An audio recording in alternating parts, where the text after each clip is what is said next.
वर्धा जिले की 5 नगर परिषदों वर्धा, आरवी, पुलगांव, सिंधी रेलवे तथा हिंगनघाट में आज मतदान हो रहा है। सुबह से ही मतदान केंद्रों पर भीड़ दिखाई दे रही है। इन 5 नगर पालिका परिषदों में महापौर पद के लिए 39 तथा पार्षद पद के लिए 681 प्रत्याशी चुनावी मैदान में है। कुल 2,59,800 मतदाता अपने मताधिकार का प्रयोग कर रहे हैं। निर्वाचन प्रक्रिया के सुचारू संचालन हेतु 286 मतदान केंद्र स्थापित किए गए हैं।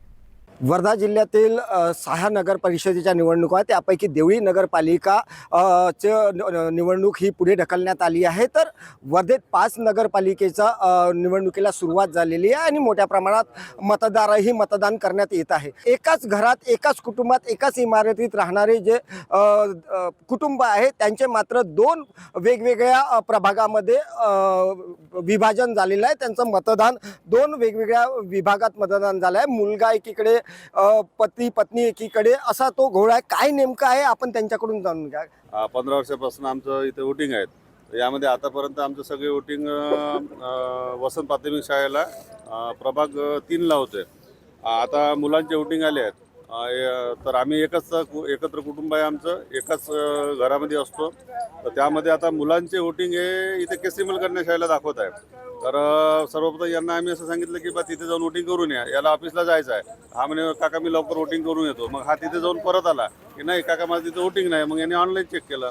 ऑनलाईन चेक केल्यानंतर याला माहीत पडलं की बा नाही माझं वोटिंग तर केसरीमल कन्या शाळेला आहे आणि आमचं वोटिंग हे वसंत प्राथमिक शाळेला आहे, पती पत्नीचं, आणि मुलांचं वोटिंग इथे आलं आहे। नक्कीच नवीन युवक मतदार आहे, काय सांगा? हे माझा फर्स्ट टाइम वोट होता।